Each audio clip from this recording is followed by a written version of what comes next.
Entre 1914 y 1918, el mundo vivió una guerra a una escala que jamás se había conocido en la historia de la humanidad.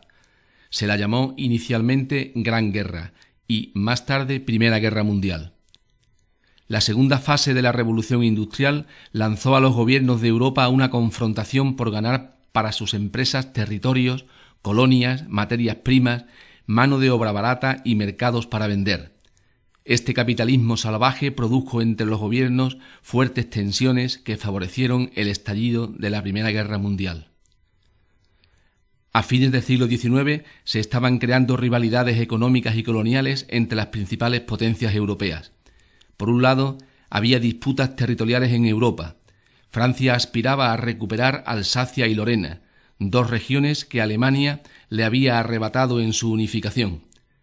Italia aspiraba a incluir en su Estado unificado algunos territorios de lengua italiana situados en su frontera norte que aún mantenía el Imperio Austrohúngaro. El Imperio Austrohúngaro y Rusia aspiraban a incorporar a sus respectivos estados las naciones que habían logrado su independencia del Imperio turco en los Balcanes. Por otro, el desigual reparto colonial de los territorios asiáticos y africanos.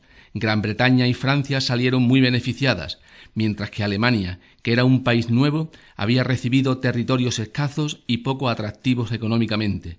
El desarrollo de su economía necesitaba disponer de más territorios coloniales. Además, la exaltación nacionalista en los Balcanes, de Serbia, Bulgaria y Rumanía.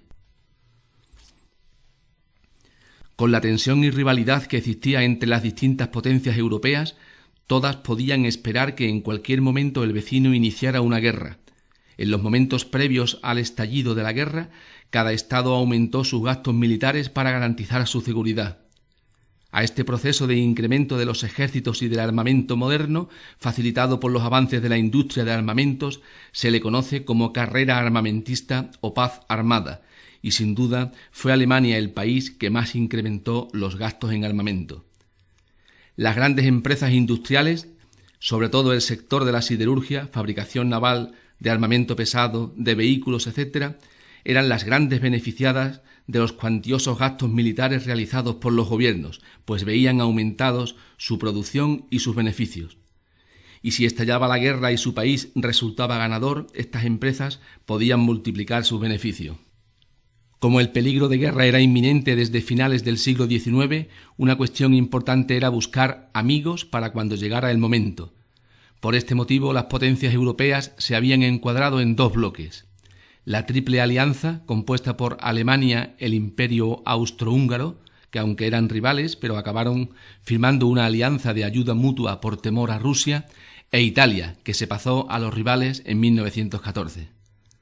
La Triple Entente, formada por Francia, Rusia, que se incorpora por temor a Alemania, y Gran Bretaña, que sentía la competencia de su industria y el peligro de que Alemania quisiera apoderarse de alguna de sus colonias africanas.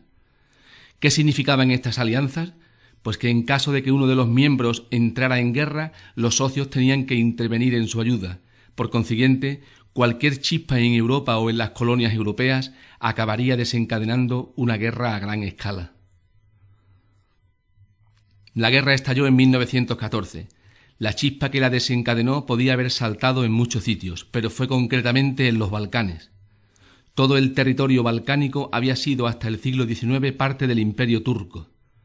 Los distintos pueblos balcánicos integrados en este imperio lucharon por su independencia, que fue apoyada por las potencias europeas, y poco a poco fueron consiguiéndola, pero a renglón seguido, otros dos grandes imperios vecinos intentaron incorporarlos a su dominio, el Imperio Austrohúngaro y el Imperio Ruso. Para ambos, apoderarse de esta región suponía conseguir una salida al mar Mediterráneo. Cuando las nacionalidades balcánicas se separaron de Turquía, Serbia intentó crear un gran estado bajo su dominio que integrara las distintas naciones eslavas del territorio, serbios, montenegrinos, bosnios, macedonios y albaneses. En Bosnia, la mayor parte de la población no quería estar bajo el dominio serbio y prefirió integrarse en el Imperio Austrohúngaro, como una provincia más en 1908. Serbia no la aceptó. Serbia, un estado pequeño, se sintió amenazado por el Imperio Austrohúngaro y buscó la alianza del Imperio Ruso, con el que le unían lazos culturales y religiosos. En 1914, para mostrar el dominio sobre Bosnia, el emperador austriaco envió de visita oficial a Sarajevo, capital de Bosnia, a su sobrino y heredero, el archiduque Francisco Fernando, quien fue asesinado junto a su mujer por un terrorista serbio. Era junio de 1914. El emperador austriaco consideró al gobierno serbio responsable del atentado y un mes después del asesinato, en julio de 1914, declaró la guerra a Serbia con el respaldo de Alemania. Por su parte, Rusia movilizó a su ejército para apoyar a su aliada Serbia. A partir de aquí, las alianzas se pusieron en marcha y se sumaron otros países a los bandos. Por un lado, las potencias centrales, Alemania e Imperio Austrohúngaro, se les unen el Imperio Turco y Bulgaria. Por otro, las potencias aliadas, a Francia, Gran Bretaña y Rusia, se les unen más tarde Italia, Rumanía y Grecia. Solo unos pocos países de Europa, entre ellos España, se declararon neutrales. Todas las grandes potencias tenían colonias en África y Asia, por lo que también en estos lugares se iniciaron los enfrentamientos bélicos. La guerra mundial había comenzado.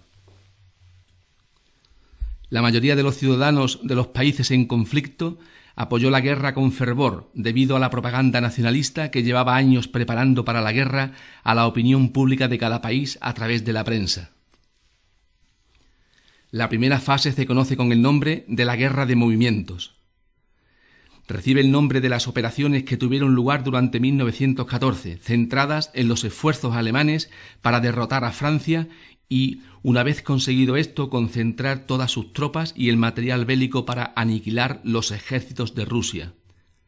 Durante esta fase, los alemanes emplearon una estrategia basada en rápidos movimientos con el objetivo de sorprender a sus adversarios.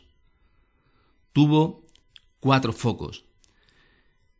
Foco 1, el frente francés. Los alemanes atacaron por sorpresa. Las tropas francesas, con ayuda de soldados británicos, consiguieron parar el avance alemán hacia París, Batalla de Marne, y estabilizar un frente que durante 4 años apenas se movió. Foco 2, el frente ruso. Las cosas fueron más fáciles de lo previsto para Alemania. A pesar del enorme número de tropas rusas, su anticuado armamento, su mala organización y la falta de motivación de sus soldados provocaron una desbandada y permitieron que las tropas alemanas penetraran fácilmente en Rusia. El ejército alemán detuvo su avance en espera de una posible rendición rusa, ya que seguir avanzando hubiera necesitado de muchas tropas para ocupar un territorio tan extenso. Foco 3, el frente balcánico. Las tropas austrohúngaras también ocuparon con cierta facilidad Serbia y Rumanía, pero fueron frenadas en la frontera griega. Foco 4, el frente norte de Italia. En él ni Austria ni Italia lograron romper las defensas enemigas. En apenas 2 meses, en todos los frentes se había llegado a una situación de equilibrio que ninguno de los bandos lograba romper. La guerra de movimientos se paró y hasta casi el final de la guerra ambos bandos mantuvieron sus posiciones sin apenas cambios. La segunda fase, la guerra de las trincheras 1915-1917. Prácticamente desde septiembre de 1914 no hubo avances significativos de ningún bando en ningún frente. La nueva táctica defensiva de las trincheras mantuvo a los ejércitos bajo tierra durante 4 años. Entre ambas líneas de trincheras se abría un espacio desolado de varios kilómetros plagados de alambradas y obstáculos para impedir el avance del adversario. Ambos bandos sufrían bombardeos diarios y ataques con gases tóxicos. Además, las enfermedades, que se extendían con rapidez en esos cenegales llenos de ratas y parásitos, aumentaban el número de muertos. Las incursiones de un lado a otro para sorprender al enemigo eran continuas y muy elevado el número de muertos. Para que te hagas una idea de la carnicería humana, en la batalla de Verdún, en Francia, entre muertos y heridos hubo más de 750.000 soldados. Y la tercera fase, 1917-1918, se conoce como el fin de la guerra. El año de 1917, 2 acontecimientos importantes vinieron a cambiar el curso de la guerra y precipitaron su finalización a favor de los aliados. Por un lado, en Rusia se produce una revolución que destrona a su emperador y las operaciones militares en el frente se detienen. tras una negociación en la que el nuevo gobierno ruso acepta importantes pérdidas territoriales, firma la paz con Alemania en 1918. Por otro, la entrada de los Estados Unidos en la guerra, aunque en principio se habían mantenido neutrales, el hundimiento de barcos estadounidenses que comerciaban con Inglaterra por parte de los submarinos alemanes llevó al gobierno norteamericano a intervenir en el conflicto, movilizando a más de 4 millones de soldados que llegaron a Francia en el momento decisivo. Con esta oleada de soldados y material, por fin, las líneas alemanas en suelo francés fueron destrozadas y su ejército, agotado y mal abastecido, se dio a la desbandada. El Kaiser alemán Guillermo II dimitió y el alto mando militar alemán firmó la rendición. Otro tanto hicieron Austria, Turquía y el resto de sus aliados. Pueden destacarse como consecuencias de la Primera Guerra Mundial las grandes pérdidas de vidas humanas. Se movilizaron más de 60 millones de soldados. De esto, casi 10 millones de muertos en combate y más de 20 heridos y mutilados. Enormes pérdidas económicas. Afectaron a terrenos agrícolas, minas, fábricas, infraestructuras de comunicaciones, poblaciones, etc. Las zonas más afectadas fueron las cercanas a las líneas de frente. Alemania, por su parte, no sufrió grandes destrucciones porque la guerra se desarrolló casi todo el tiempo en territorio enemigo. Los Estados Unidos se convirtieron en el gran banquero mundial y sus préstamos permitieron poner en marcha la reconstrucción de Europa, pues los países europeos no tenían dinero para reconstruir los daños causados por la guerra. Estos préstamos crearon una dependencia económica que tuvo consecuencias negativas a medio plazo. La incorporación de la mujer al trabajo durante la guerra le hizo tomar conciencia y a partir de entonces asumirá un creciente protagonismo en el mercado laboral. Las clases medias se empobrecieron, las masas obreras perdieron poder adquisitivo y muchos se enriquecieron con la fabricación de armas y especulación de víveres. Finalmente, el conflicto alteró el mapa europeo y colonial en los acuerdos de paz firmados en Versalles. Las negociaciones para firmar un tratado de paz definitivo se desarrollaron en Versalles, Francia, durante casi 6 meses en 1919. Los vencidos tuvieron que aceptar las condiciones que les impusieron los vencedores, Estados Unidos, Francia y Gran Bretaña. En primer lugar, impusieron a Alemania unas condiciones muy duras por ser responsable de la guerra. Una indemnización a los vencedores por los daños que le habían causado. La pérdida de parte de su territorio, incluyendo todas sus colonias. La reducción de su ejército a un máximo de 100.000 hombres. La retirada de sus tropas en su frontera con Francia y la devolución a Francia de las regiones mineras de Alsacia y Lorena. Muchos alemanes consideraron humillante este tratado y desde el momento de su firma se extendió entre los alemanes el deseo de revancha, que es el origen de la Segunda Guerra Mundial. En segundo lugar, crearon la Sociedad de Naciones, organismo internacional con la misión de mantener la paz en el futuro. Este organismo nació debilitado al no sumarse Estados Unidos, ni Rusia, ni Alemania. Y en tercer lugar, los vencedores diseñaron un nuevo mapa de Europa y del mundo con numerosos cambios, los cuales no dejaron contentos ni a los derrotados, que sufrieron grandes pérdidas territoriales, ni a algunos vencedores, que no tuvieron todo lo que deseaban, ni a algunas nacionalidades que siguieron sin conseguir su independencia. Italia incorporó a su territorio 2 regiones fronterizas que habían sido austriacas, aunque quedó descontenta al no conseguir los territorios balcánicos que demandaba. El imperio turco desapareció, quedando reducido a la actual Turquía. El imperio austrohúngaro desapareció, dando lugar a las actuales Austria, Hungría, Chequia y Eslovaquia.